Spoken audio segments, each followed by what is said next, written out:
The gunshot echoed across the barren plains of Colorado Territory as Evelyn Delacroix clutched her bleeding leg and watched her horse gallop away into the distance.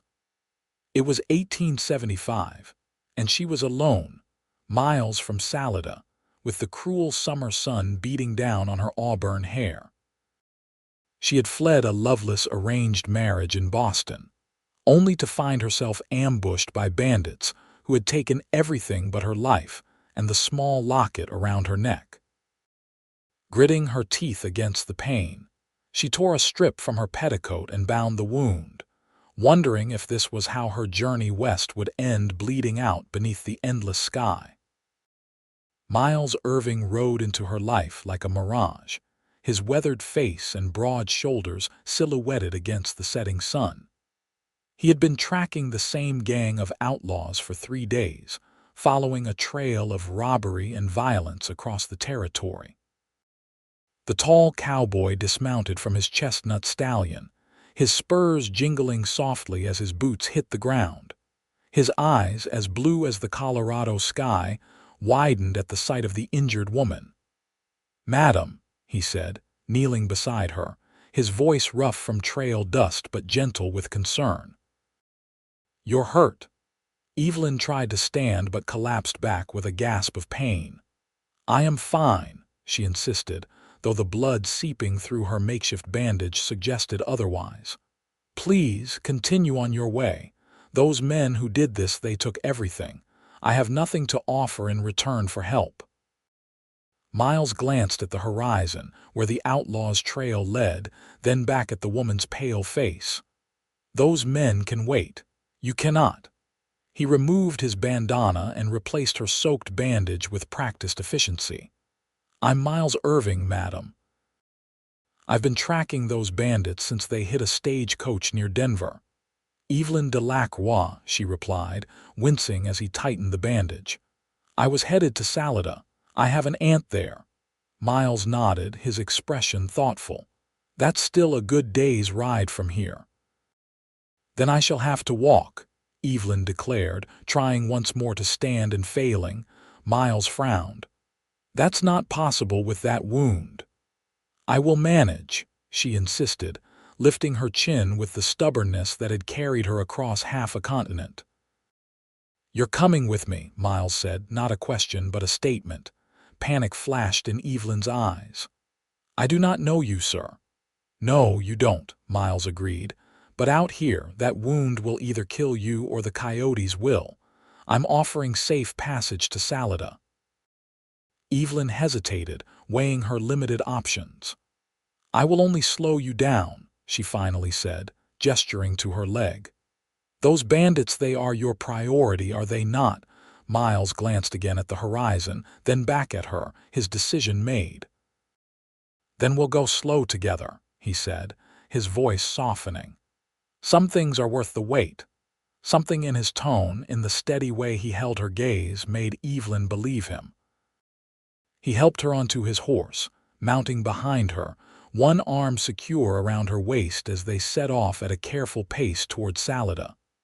The first night, they made camp by a small creek. Miles built a fire, the flames casting dancing shadows across his rugged features. He prepared a simple meal of beans and jerky, apologizing for the trail fare. "I've eaten worse," Evelyn admitted, accepting the tin plate. "During my journey west, I learned quickly that fine dining is not a feature of stagecoach travel." Miles smiled, the expression transforming his weather-beaten face. "What brings a Boston lady like yourself to the Colorado Territory?" Evelyn stiffened. "My accent betrays me." "That, and the fact you said cannot instead of can't," Miles observed. "Most folks out here don't bother with such formalities." She sighed, staring into the fire. "I was to be married to a man 30 years my senior, a business arrangement made by my father. I chose freedom instead." Miles nodded, not judging. "Freedom's a powerful draw." "And you?" she asked. "What does a man like you seek in chasing dangerous outlaws?" Miles prodded the fire, sparks flying upward into the night. Justice, I suppose. Those men killed a family outside Denver, left a child orphaned. His jaw tightened. Some things can't stand.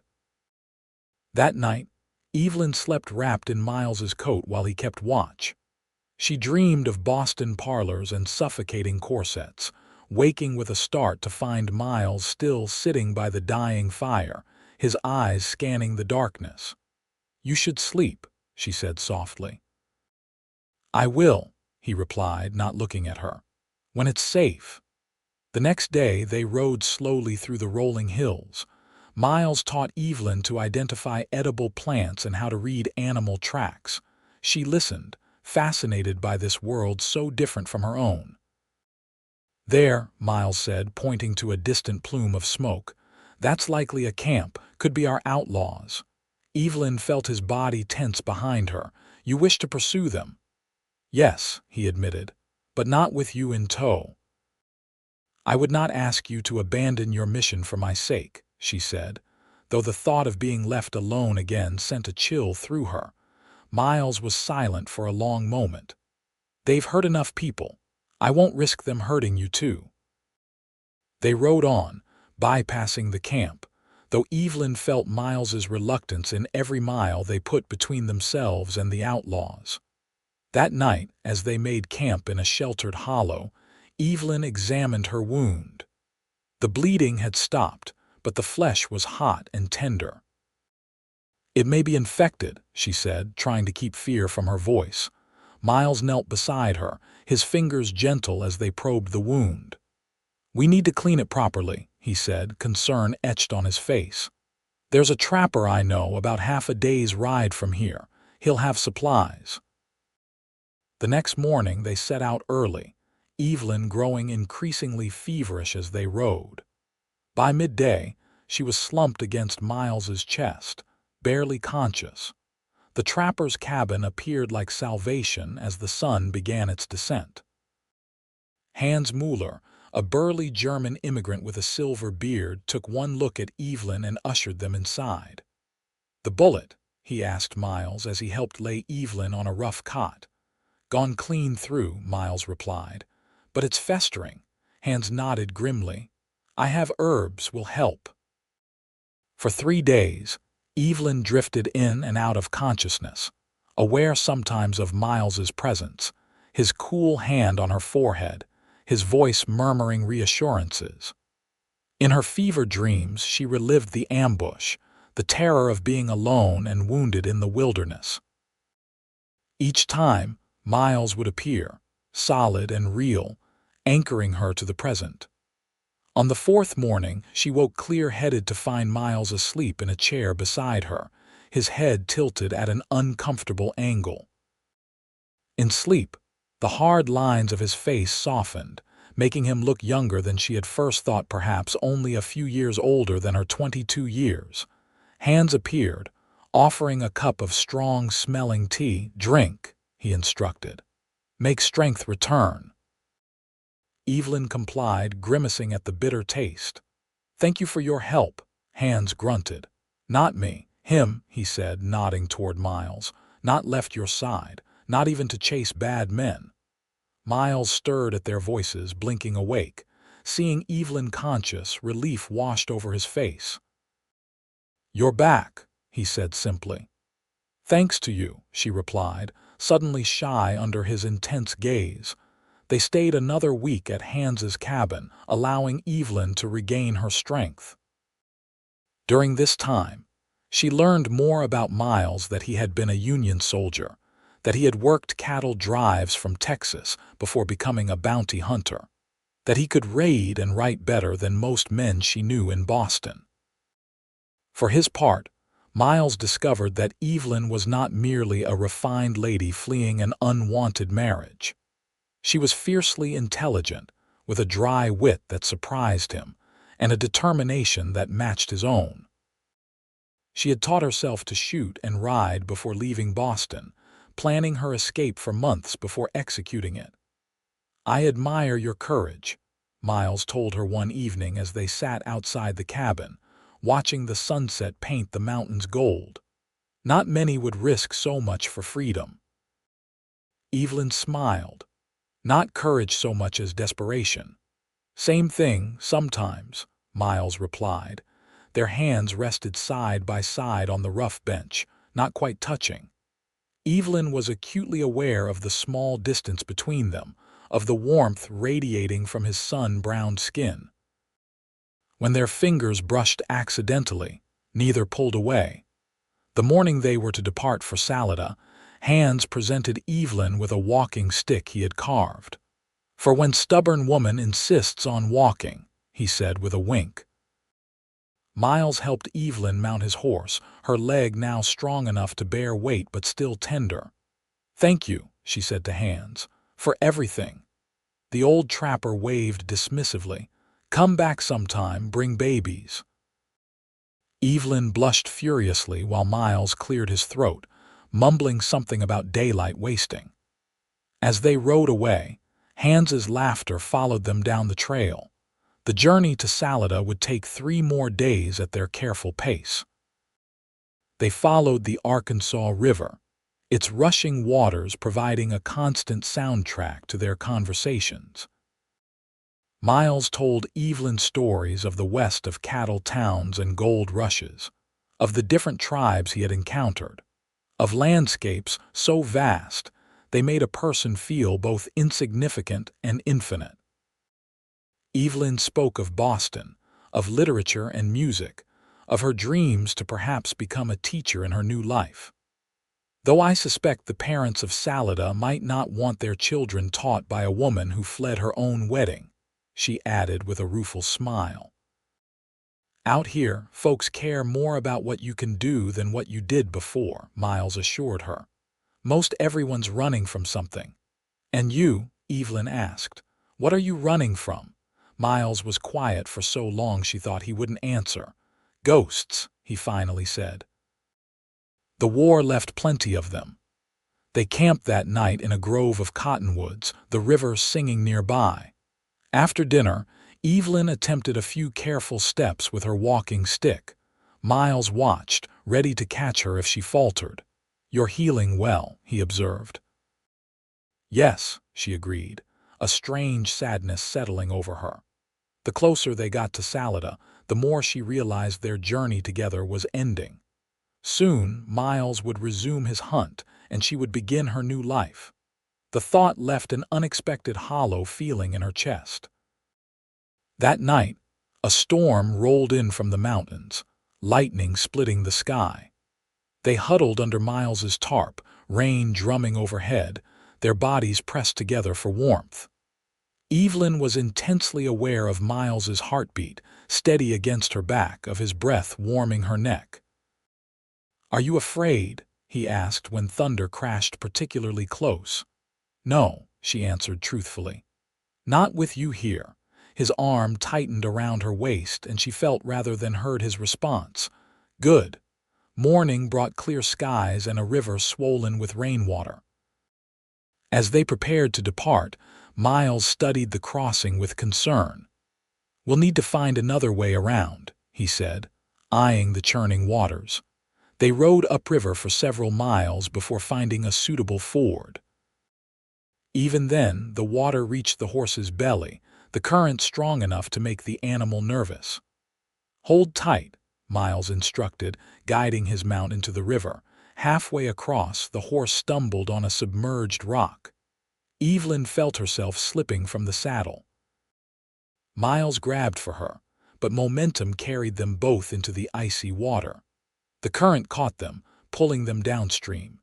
Evelyn fought to keep her head above water, her sodden skirts dragging her down. She heard Miles calling her name, saw him swimming powerfully toward her. His hand caught her arm, pulling her against him as he fought the current. They washed up on a gravel bar some distance downstream, coughing and gasping. Miles immediately checked Evelyn's wounded leg, relieved to find the bandage still in place, though soaked. "Are you hurt?" he demanded, his hands moving over her arms, her face checking for injuries. "I am well," she assured him, shivering in her wet clothes. His concern touched her deeply. Miles looked around, assessing their situation. His horse had made it across but was now on the opposite bank, too far to reach without another dangerous crossing. "We'll need to make camp and dry out," he said, helping Evelyn to her feet. "There should be a shelter in those trees." The shelter turned out to be an abandoned trapper's lean-to, little more than a slanted roof of branches against a rock face. Miles gathered wood for a fire while Evelyn wrung out her clothing as best she could without removing it. Once the fire was blazing, Miles disappeared into the woods, returning with his saddlebags. "Horse came back to my whistle," he explained. "Cross downstream where it's calmer." He produced a spare shirt and pair of trousers from the bags. "You should change," he said, handing them to Evelyn. "I'll keep watch outside." Evelyn hesitated. The propriety ingrained in her since childhood warred with the practical need to get out of her wet clothing. Miles seemed to understand her dilemma.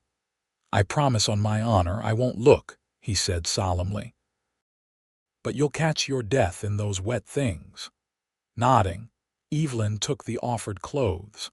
Miles turned his back, moving to stand at the entrance to the lean-to. She changed quickly, the rough cotton of his shirt soft against her skin, still warm from being in his saddlebag next to his body. The trousers were comically large, but she rolled up the legs and used a piece of rope as a belt. "You can turn around now," she called softly. Miles turned, and something in his expression made her breath catch. He looked at her in his clothes with such intensity that heat rose to her cheeks. "I must look ridiculous," she said, self-conscious. "No," Miles replied, his voice rough. "You don't." He stepped closer, reaching out to tuck a strand of wet hair behind her ear. His fingers lingered on her cheek, and Evelyn found herself leaning into his touch. For a breathless moment, she thought he might kiss her. Instead, he stepped back, clearing his throat. "I should change too," he said. It was Evelyn's turn to step outside, her heart hammering in her chest. What was happening between them? This man, this cowboy who had saved her life repeatedly in the span of a week, had awakened feelings in her that she had never experienced before, not with any of her suitors in Boston. Certainly not with the elderly merchant her father had chosen for her. When Miles emerged from the lean-to in dry clothes, they sat by the fire in a silence charged with unspoken words. Finally, Evelyn found her courage. "When we reach Salida," she began. "What will you do?" Miles poked at the fire. "Resume tracking those outlaws, I suppose. Is that what you want?" She pressed. He looked at her, then really looked at her. "What I want," he said slowly, "isn't always what can be. But if it could be." Evelyn held her breath, waiting. Miles's gaze dropped to her lips, then back to her eyes. "If it could be," he said, his voice low, "I'd want to know you better, Evelyn Delacroix. I want time to discover if what I'm feeling is real or just trail fever." Evelyn's heart soared at his honesty. "I would like that too," she admitted. "Very much." That night, they slept side by side near the fire, not touching but close enough to feel each other's warmth. Evelyn watched Miles's face in the flickering light, memorizing the curve of his jaw, the small scar above his eyebrow, the way his lashes cast shadows on his cheeks. Tomorrow they would continue to Salida, and everything would change. But tonight, in this moment, she allowed herself to hope. The final day's journey to Salida was tinged with both anticipation and melancholy. They rode double on Miles's horse, Evelyn now comfortable leaning back against his chest, his arm secure around her waist. The mountains rose majestically before them, the small settlement of Salida nestled in the valley. "It's beautiful," Evelyn breathed as they crested a rise that gave them a view of the town. "Gets cold in winter," Miles commented, "but the hot springs nearby help." As they approached the town limits, Evelyn felt Miles tense behind her. "What is it?" she asked. "Nothing," he said, but his voice was tight. "Just remembering the last time I was here." Evelyn twisted to look at him. "You've been to Salada before," Miles nodded. "Had some trouble with the sheriff. Nothing serious," he added quickly, seeing her concern. "Just a misunderstanding about a bounty I was claiming." They rode down the main street, drawing curious glances from townspeople. Salada in 1875 was still a young settlement, but it was growing rapidly due to the nearby mines and its position on the Arkansas River. Wooden buildings lined the dusty street: a general store, a saloon, a small church, and several houses. "Where does your aunt live?" Miles asked, scanning the buildings. Evelyn pointed to a neat white house at the end of the street. There, if her letters described it correctly. "Aunt Florence runs a boarding house." As they approached, a plump woman in her 50s emerged onto the porch, shading her eyes against the sun. Her face lit up with recognition. "Evelyn, is that you, child?" she called, hurrying down the steps. "Aunt Florence," Evelyn confirmed as Miles helped her dismount. "Florence Delacroix." Embraced her niece tightly, then stepped back to examine her. Her eyes widened at Evelyn's attire, still wearing Miles's trousers and shirt, and at the bandage visible beneath the rolled-up pant leg. "Good heavens, what happened to you?" she exclaimed, then turned a suspicious eye on Miles. "And who is this man?" "This is Miles Irving," Evelyn explained quickly. "He saved my life, Aunt Florence. I was robbed and shot on the trail. If not for him, I would have died." Florence's expression softened slightly. "Then I owe you my gratitude, Mr. Irving." Miles touched the brim of his hat respectfully. "Just did what anyone would, madam." "Nonsense," Florence declared. "Not many would take responsibility for an injured stranger. You must stay for supper at least." Miles hesitated, glancing at Evelyn. She silently pleaded with her eyes for him to accept. "That's mighty kind," he finally said. "Thank you." Inside, Florence fussed over Evelyn, insisting she bathe and change into proper clothing before supper. She provided a simple blue dress that had belonged to a previous boarder, tusking over Evelyn's wound. "You'll need Dr. Hayes to look at that," she insisted. "I'll send for him after supper." Meanwhile, Miles sat awkwardly in Florence's parlor, hat in his hands, feeling out of place among the doilies and china figurines. He was considering whether he should make an excuse and leave when Evelyn appeared in the doorway. The blue dress, though simple, complemented her auburn hair and fair complexion perfectly. She had pinned her hair up in a loose chignon, a few tendrils escaping to frame her face. Miles stood abruptly, nearly knocking over a small table. "You look—" he began, then stopped, searching for words. Evelyn smiled shyly. "Clean," Miles laughed, the tension broken. "That too." Florence called them to supper, a feast compared to their trail meals: roast chicken, potatoes, fresh bread, and apple pie for dessert. Throughout the meal, Florence peppered them with questions about their journey. Evelyn answered most, carefully editing the more dangerous or intimate moments. "So you're a bounty hunter," Florence said to Miles, her tone making it clear what she thought of his profession. "Yes, madam," Miles replied. "Currently tracking the men who shot your niece." "And once you've found them," Florence pressed. "I'll bring them to justice," Miles said simply. Florence sniffed.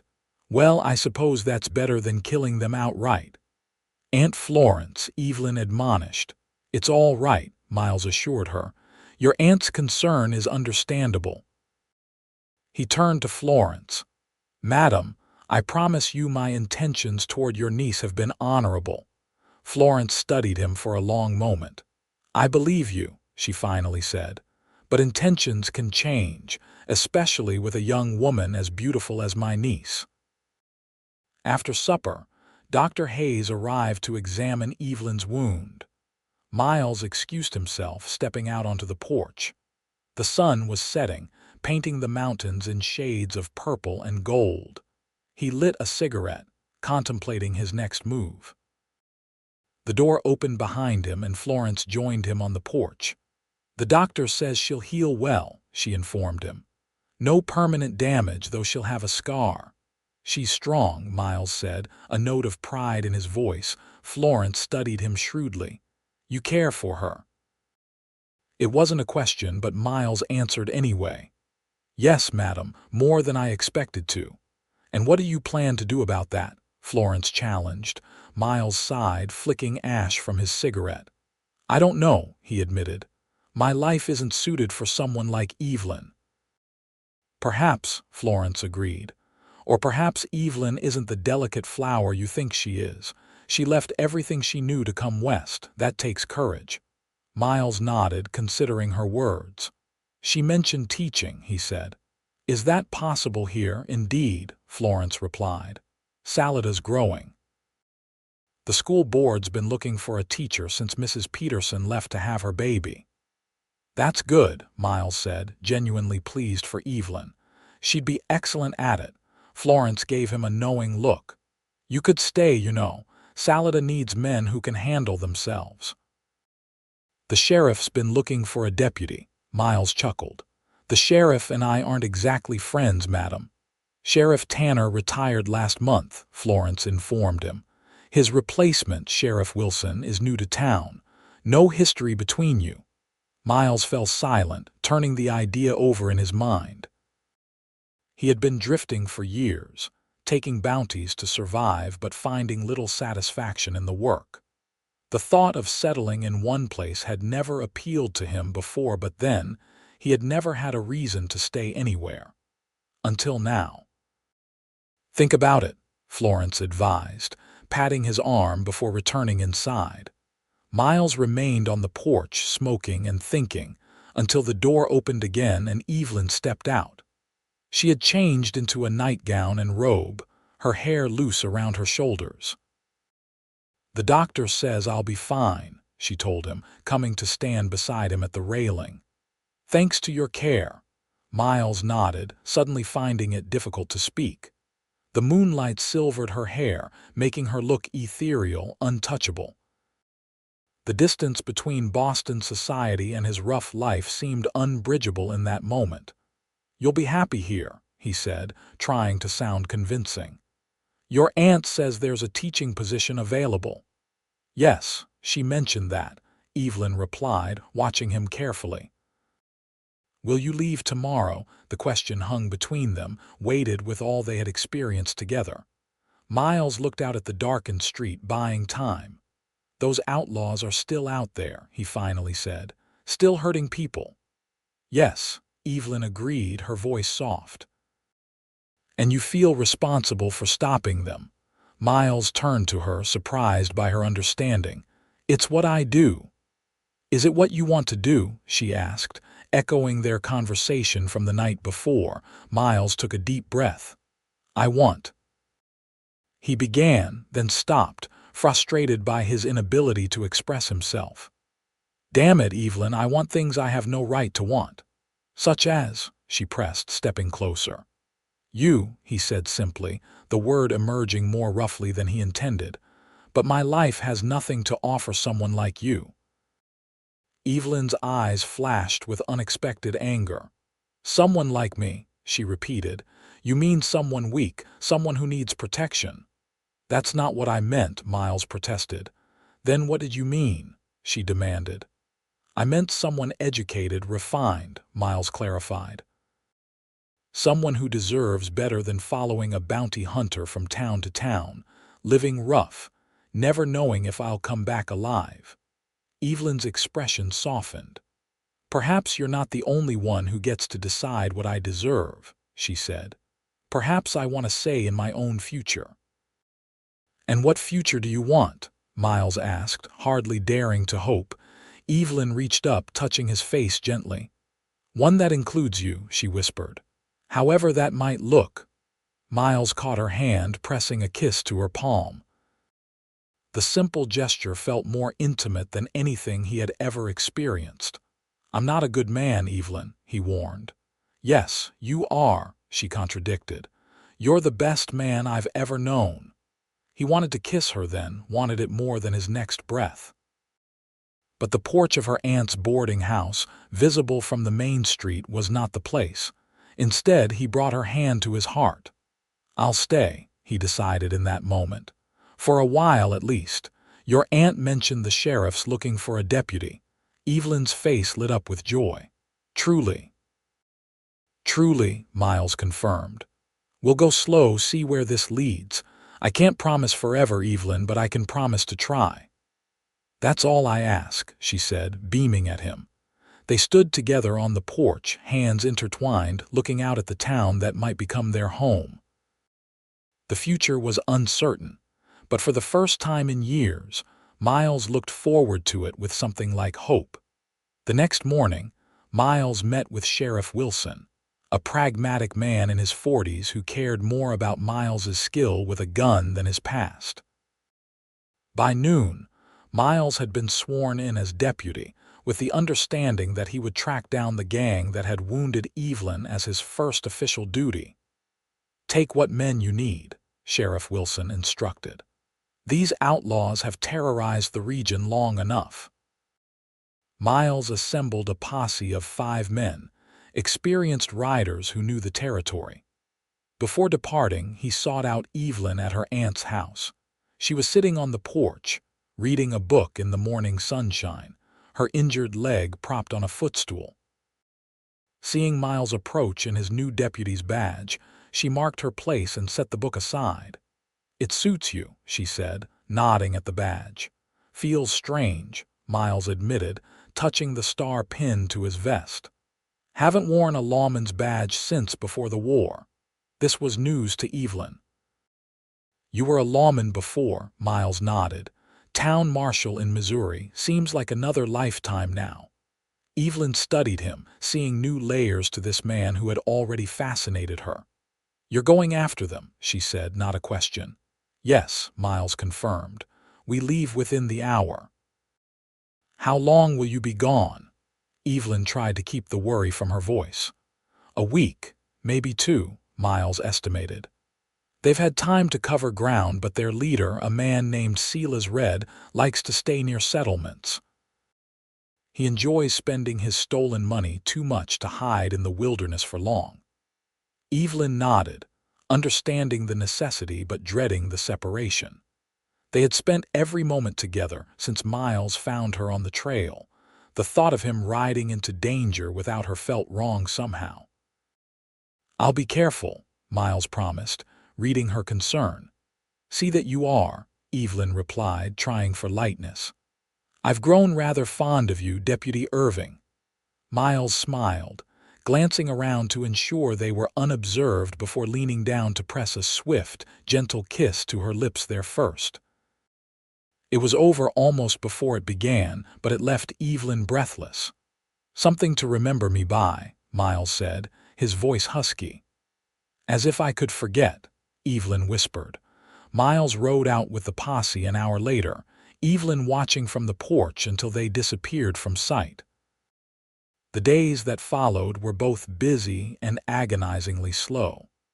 Florence introduced her to the town school board, who were impressed by her education and offered her the teaching position starting with the fall term. Evelyn accepted gratefully, relieved to have meaningful work and a reason to stay in Salida regardless of what happened between her and Miles. She also explored the town, making acquaintances and learning its rhythms. Salida was smaller than Boston but vibrant in its own way, with a diverse population drawn by mining, the railroad, and the promise of new beginnings. Evelyn found herself enjoying the informality of Western life, the way strangers nodded to each other on the street, the lack of rigid social hierarchies that had suffocated her in Boston. But always, her thoughts returned to Miles, wondering where he was, if he was safe, when he would return. She told herself it was foolish to have developed such deep feelings in so short a time, yet she couldn't deny the truth. In the span of a week, Miles Irving had become essential to her happiness. 9 days after Miles's departure, Evelyn was helping Florence in her garden when the sound of approaching horses drew their attention. A cloud of dust on the road heralded the return of the posse. Evelyn shaded her eyes, counting the riders, her heart in her throat until she spotted Miles among them. He rode tall in the saddle, his face grim but unharmed. Behind the posse came 3 men on horses, their hands bound, followed by a wagon bearing what appeared to be 2 bodies covered with blankets. Justice had been served, it seemed, but at a cost. Evelyn wanted to run to Miles immediately, but restrained herself, knowing he had duties to complete first. She continued working in the garden, stealing glances toward the sheriff's office where the prisoners were being taken. An hour later, Miles appeared at Florence's gate, hat in hand, the dust of the trail still on his clothes. "You're back," Evelyn said, unable to keep the relief from her voice. "I am," Miles confirmed. Florence tactfully excused herself, leaving them alone in the garden. Miles sat heavily on a bench, exhaustion evident in every line of his body. "We got them all," he reported. 2 dead, 3 captured. They'll stand trial in Denver next month. "And your men?" Evelyn asked, sitting beside him. "1 wounded, not seriously," Miles said. "It could have been worse." Evelyn reached for his hand, finding it rougher than she remembered, with fresh cuts across the knuckles. "You're hurt." Miles glanced at his hand dismissively. "Just a scuffle with red. He didn't come quietly." Impulsively, Evelyn brought his injured hand to her lips, pressing a gentle kiss to the abrasions. Miles inhaled sharply, his eyes darkening. "I missed you," he admitted, his voice low. "Thought about you every day." "And I you," Evelyn replied simply. Miles lifted his free hand to her face, tracing the curve of her cheek with calloused fingers. "I kept wondering if I'd imagined it, this thing between us, if it was just the trail, the danger making it seem more than it was." "And now?" Evelyn asked, her heart pounding. "Now I know," Miles said, leaning closer. "It's real, Evelyn. Whatever this is, it's real." This time when he kissed her, there was nothing swift about it. His lips claimed hers with a hunger that matched her own, his hand tangling in her hair as he drew her closer. Evelyn responded with equal fervor, weeks of worry and longing pouring into the embrace. When they finally parted, both breathless, Miles rested his forehead against hers. "I'm staying," he said firmly. "In Salida, as deputy for as long as they'll have me." Joy bubbled up in Evelyn's chest. "Truly, truly," Miles confirmed. "I'm tired of drifting, Evelyn, tired of hunting men for money. I want something different now." "What do you want?" Evelyn asked, echoing their conversation from before. Miles smiled, the expression transforming his face, making him look younger, unburdened. "A home," he said simply. "With you, if you'll have me." "Miles Irving," Evelyn said, her voice trembling with emotion, "I would be honored to make a home with you." The next few weeks passed in a blur of happiness for Evelyn. Miles settled into his role as deputy with surprising ease, his fairness and quiet strength earning him the respect of the townspeople. Evelyn prepared for her teaching position, ordering books and supplies, visiting families with school-aged children to introduce herself. They courted properly, under Florence's watchful eye, dinners at the boarding house, walks along the river, Sunday services at the small church. Miles was awkward at first in social settings, more comfortable with action than conversation, but he made a genuine effort for Evelyn's sake. As fall approached, bringing cooler temperatures and the start of the school term, Miles took Evelyn on a picnic by the river. The leaves were just beginning to turn, splashes of gold among the green, the mountains rising majestically in the background. After they ate, Miles seemed unusually nervous, fidgeting with his hat, starting sentences only to abandon them. Finally, Evelyn placed her hand over his. "What is it, Miles?" she asked gently, Miles took a deep breath. "I've been saving," he said, "from my deputy's pay. There's a small house for sale on the edge of town. Nothing fancy but solid. Room for a garden." Evelyn's heart began to race. "A house?" Miles nodded, looking at her with such intensity it took her breath away. "I want to give you a proper home, Evelyn, a place that's ours." "Miles," she began, but he held up a hand. "Let me finish," he said. "I know this is fast. We've only known each other a few months, and I know I'm not what your parents would have chosen for you. I'm rough, uneducated compared to you, with nothing to my name but a badge and a horse." "None of that matters to me," Evelyn interrupted. "It matters to me," Miles insisted. "I want to be worthy of you, Evelyn." "You are," she assured him. "More than worthy." Miles reached into his pocket, producing a small velvet pouch. From it, he withdrew a ring, a simple gold band with a single modest diamond. "It was my mother's," he explained, his voice rough with emotion. "The only thing of hers I kept." Evelyn stared at the ring, then at Miles, her eyes filling with tears of joy. "Are you asking me to marry you, Deputy Irving?" "I am," Miles confirmed, suddenly solemn. "Evelyn Delacroix, would you do me the honor of becoming my wife?" "Yes," Evelyn said without hesitation, her heart so full it might burst. "Yes, Miles, I will marry you." Miles slid the ring onto her finger with hands that trembled slightly, then pulled her into his arms, kissing her with a passion that left no doubt of his feelings. They were married 2 weeks later in Salada's small church, with Florence beaming in the front pew and the entire town in attendance. Evelyn wore a simple white dress that Florence had helped her make, and Miles wore a new suit that made him look uncomfortable but handsome. Sheriff Wilson stood as Miles's best man, and one of the young women from town who had become Evelyn's friend served as her bridesmaid. After the ceremony, the town hosted a celebration in the square, with music, dancing, and enough food to feed an army. Miles, never comfortable as the center of attention, nevertheless smiled more that day than Evelyn had ever seen. "Happy?" he asked her as they danced, his arms secure around her waist. "Completely," she assured him, standing on tiptoe to kiss him, not caring who saw. "And you?" Miles looked at her with an expression of wonder. "I never thought I'd have this," he admitted. "After the war, I figured I'd die with a bullet in my back somewhere, forgotten. You changed everything, Evelyn." "We changed each other," she corrected gently. That night, they went to their new home, the small house Miles had purchased on the edge of town.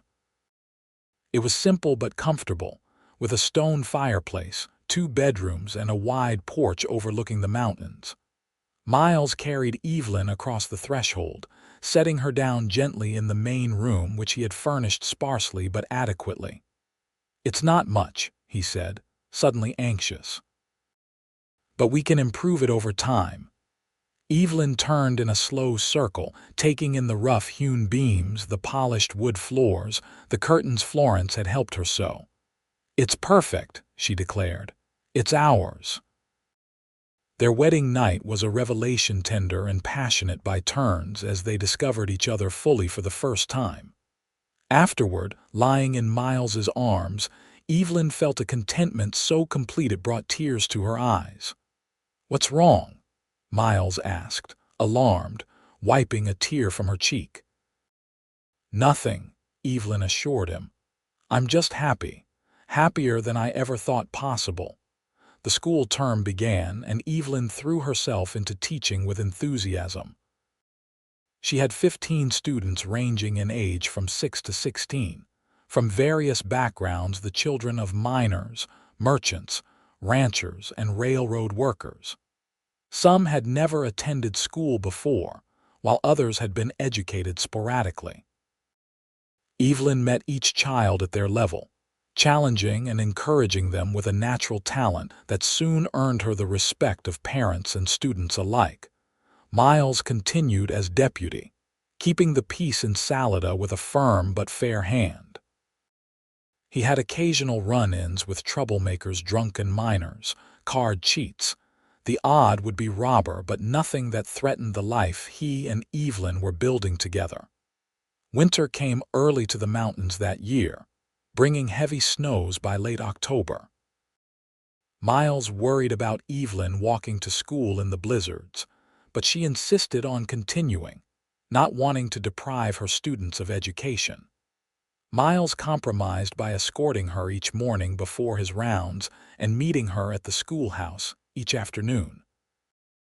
"You're coddling me," Evelyn teased as they trudged through knee-deep snow one December morning. "No, I'm being sensible," Miles countered, breaking trail for her. "You Boston folks aren't built for mountain winters." Evelyn scooped up a handful of snow, forming it into a ball and throwing it at his back. Miles turned, eyebrow raised in challenge, before launching a retaliatory snowball that caught her square in the chest. Their dignified walk to school devolved into a full-fledged snowball fight, leaving them both breathless and laughing, cheeks rosy with cold and exertion. "You're terrible," Evelyn gasped, brushing snow from her coat. "You started it," Miles reminded her, pulling her close for a kiss that warmed her despite the frigid air. They arrived at the schoolhouse late and disheveled, to the delight of Evelyn's students, who rarely saw their teacher so undignified or their stern deputy so playful. As Christmas approached, Evelyn decorated their home with pine boughs and red ribbons, determined to create traditions of their own. Miles watched her preparations with bemused affection, having never celebrated the holiday with much enthusiasm. "Christmas was just another day on the trail," he explained when Evelyn asked about his family traditions. Sometimes didn't even realize it had passed. Evelyn was determined to change that. She spent evenings baking cookies and sewing small gifts for Miles and her students, humming carols as she worked.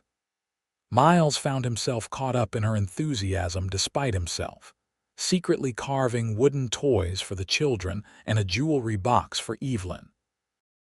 On Christmas Eve, they invited Florence for dinner, along with Sheriff Wilson and a few friends from town. The house glowed with candlelight, filled with laughter and conversation. Miles, watching Evelyn move among their guests, her face animated as she told a story, felt a surge of love so powerful it nearly overwhelmed him. Later, after their guests had departed and they were alone, Miles gave Evelyn his gift, the jewelry box, intricately carved with wildflowers and her initials. "Miles," she breathed, tracing the carvings with her fingers. "It's beautiful. I didn't know you could do this." Miles shrugged, pleased by her reaction. "Learned whittling during long watches in the war. Keeps the hands busy, the mind quiet." Evelyn opened the box, discovering a surprise inside, a delicate silver necklace with a small pearl pendant. "Oh, Miles," she gasped. "It's too much." "Nothing's too much for you," Miles said simply. Evelyn gave him her gift, a hand-knit scarf and a leather-bound journal. "For your thoughts," she explained. "You keep so much inside. Sometimes writing helps." Miles was deeply touched by her understanding of his struggles with the memories that sometimes haunted him. "Thank you," he said, his voice rough with emotion. That night, as snow fell gently outside their window, they made love with a tenderness that transcended physical desire, a celebration of the life they had found together, against all odds. Spring came late to the mountains, but when it arrived, it transformed the landscape with explosive beauty, wildflowers carpeting the meadows, the river running high with snowmelt, the air filled with birdsong. Evelyn's school term was coming to an end, and she found herself unexpectedly tired, sleeping later than usual and taking naps in the afternoons. "Are you ill?" Miles asked with concern when he found her asleep on the sofa one Saturday, her book fallen from her hand. "No," Evelyn assured him, though she looked pale. just tired. The end of term is always demanding. But when the fatigue persisted, accompanied by morning sickness, Evelyn realized the truth. She confirmed her suspicions with Dr. Hayes before sharing the news with Miles. She chose a Sunday afternoon when Miles was relaxing on their porch after church, watching a thunderstorm gather over the mountains. Evelyn brought him coffee, settling beside him on the porch swing. "Miles," she began, her heart fluttering with excitement and nerves, "I have news." Miles looked at her, waiting. Evelyn took his hand, placing it gently on her still flat abdomen. "We're going to have a baby," she said softly. "In November." Miles stared at her, his expression shifting from confusion to wonder to joy in the span of seconds. "A baby," he repeated as if testing the word. "We're having a baby," Evelyn nodded, tears of happiness filling her eyes. "Are you pleased?" In answer, Miles gathered her into his arms, holding her as if she were made of glass. "Pleased," he echoed, his voice choked with emotion. "Evelyn, I never dared hope for such a blessing." They sat together as the storm broke over the valley, the rain a soothing backdrop to their whispered plans and dreams for their child. The pregnancy was not easy. Evelyn suffered from severe morning sickness well into her second trimester, losing weight instead of gaining it. Miles hovered anxiously, enlisting Florence's help when Evelyn was too ill to prepare meals or tend the house. "I'm sorry," Evelyn apologized one particularly difficult day after spending the morning retching. "This isn't how I imagined it would be." Miles sat beside her on their bed, stroking her hair. "Don't apologize," he said firmly. "You're the strongest person I know, Evelyn Irving." By late summer, Evelyn's condition improved enough for her to enjoy her pregnancy. Her belly grew round beneath her dresses, and Miles found himself fascinated by the movements of their child, spending evenings with his hand pressed to her abdomen, feeling the kicks and rolls with a sense of awe. "What shall we name him?" Miles asked one night as they lay in bed, his hand resting protectively over their child. "Him," Evelyn teased. "So certain it's a boy," Miles grinned. "Just a feeling." "And if it's a girl," Evelyn challenged. Miles considered. "Then she'll be as beautiful and stubborn as her mother, and I'll be wrapped around her finger from the first moment." Evelyn smiled, touching his face tenderly. "You're going to be a wonderful father, Miles Irving." As her due date approached, Miles became increasingly protective, insisting on accompanying Evelyn everywhere, checking and rechecking their preparations for the baby. Sheriff Wilson teased him about it, but there was understanding in his eyes. He had 3 children of his own. "First one's the hardest," Wilson advised. "On the nerves, at least." The baby arrived 2 weeks early, in the midst of the first snowfall of the season. Miles was at the sheriff's office when a breathless neighbor boy burst in with the news that Evelyn's pains had started. Miles ran the entire way home, arriving to find Florence already there, heating water and preparing the bedroom. "Is she all right?" Miles demanded, his face pale with worry. "She's fine," Florence assured him. "First babies take time. Dr. Hayes is on his way."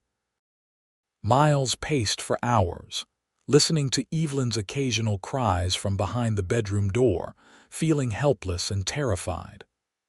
When Dr. Hayes arrived, he banished Miles to the kitchen, where he sat with his head in his hands, praying as he hadn't since the war. The labor lasted through the night and into the next day. By mid-afternoon, Miles was frantic with worry, convinced something had gone terribly wrong. When Florence finally emerged from the bedroom, her face weary but smiling, Miles leapt to his feet. "You have a son," she announced. "A beautiful, healthy boy. And Evelyn is fine, exhausted, but fine." Miles sagged with relief, tears streaming unashamedly down his face. Florence patted his arm. "Go meet your son, deputy." Entering the bedroom, Miles found Evelyn propped up on pillows, her face pale but radiant, holding a small bundle wrapped in a white blanket. She looked up as he approached, her smile more beautiful than anything he had ever seen. "Meet your son," she said softly, pulling back the blanket to reveal a tiny face, eyes closed, a shock of dark hair crowning his head. Miles sat carefully on the edge of the bed, hardly daring to breathe. "He's perfect," he whispered, gently touching the baby's cheek with one finger. "So small." "Would you like to hold him?" Evelyn asked. Miles hesitated, suddenly aware of his large, rough hands that had taken lives and delivered harsh justice. "I don't know how," he admitted. "Like this," Evelyn demonstrated, transferring the baby into Miles's arms. The weight of his son, so light yet so significant, humbled Miles beyond words. The baby opened his eyes briefly, unfocused blue meeting his father's gaze before closing again in sleep. "What shall we call him?" Evelyn asked softly. Miles thought for a moment.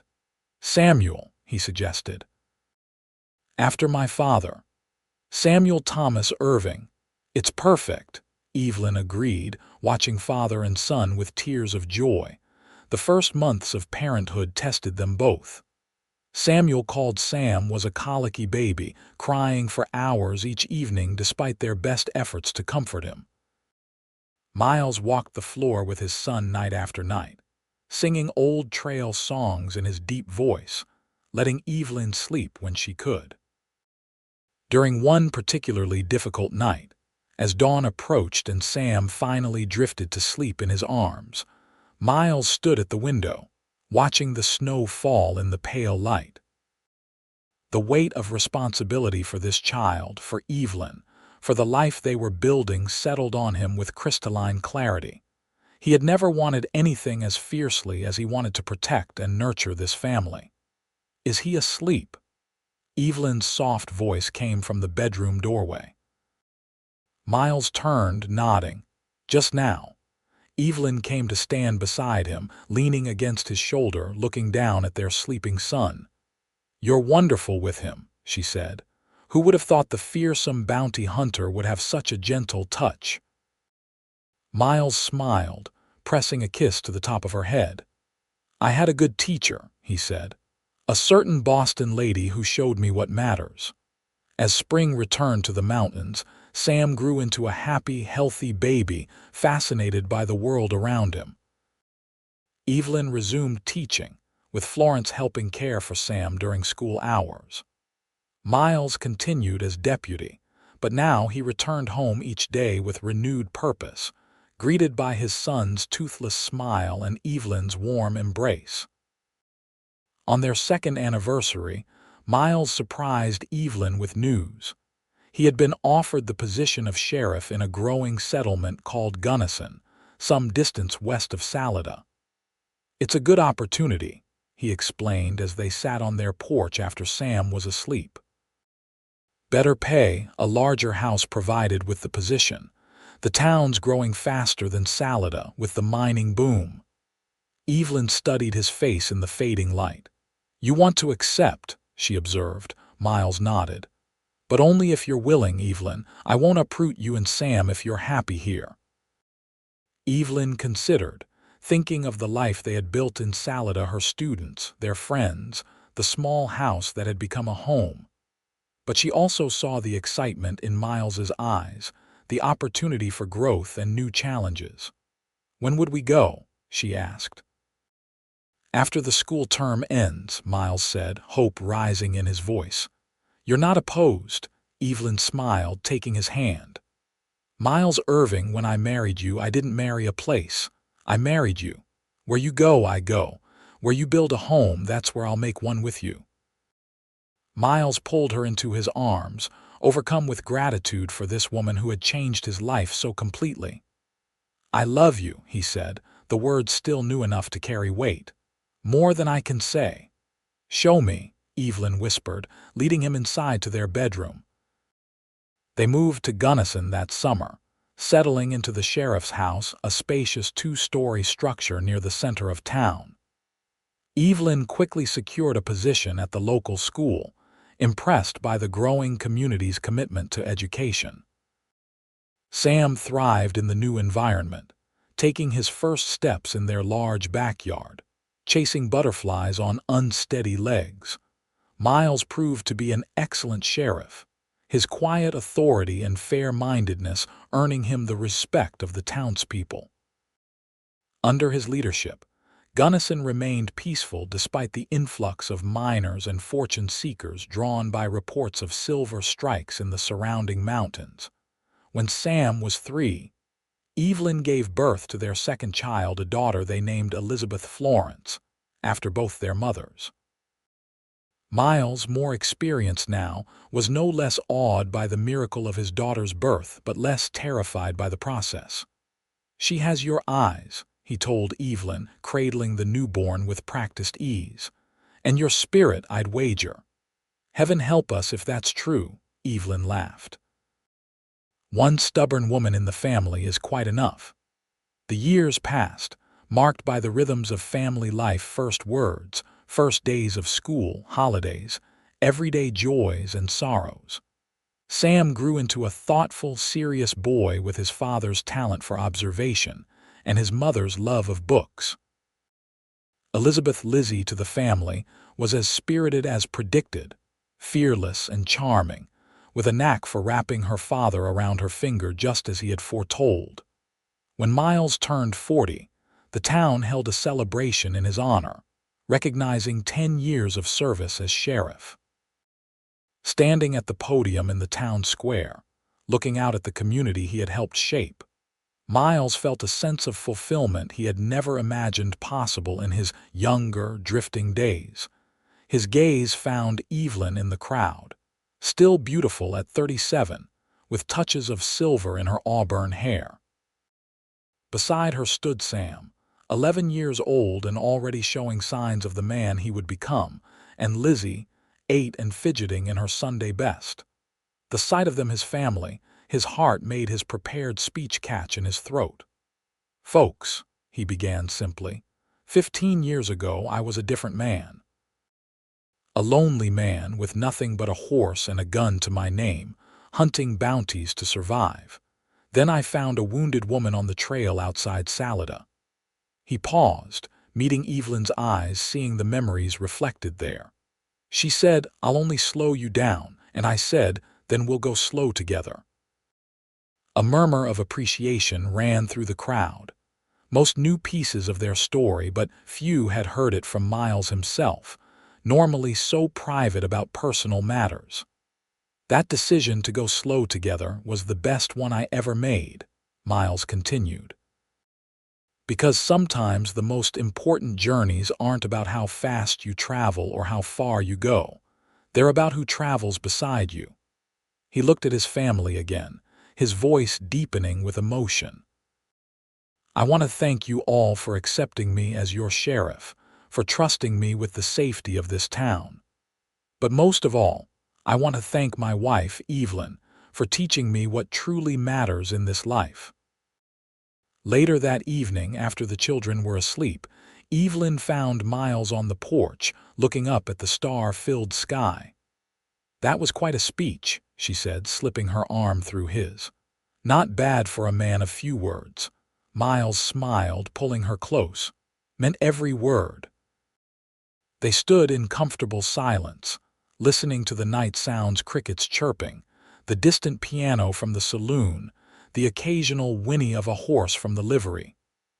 "You ever wonder," Evelyn asked after a while, "what would have happened if you hadn't found me that day?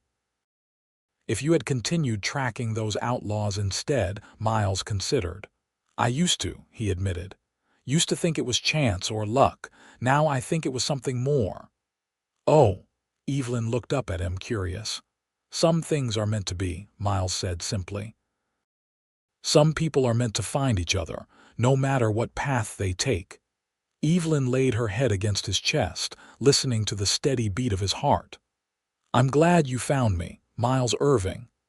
"And I'm glad you let me stay," Miles replied, kissing the top of her head. "We've had quite a journey, haven't we?" "Yes," Evelyn agreed, looking up at the stars that had witnessed their beginning. And it's not over yet. They remained on the porch long into the night, talking softly of the past they had shared and the future still to come, secure in the knowledge that whatever roads lay ahead, they would travel them together, sometimes fast, sometimes slow, but always side by side.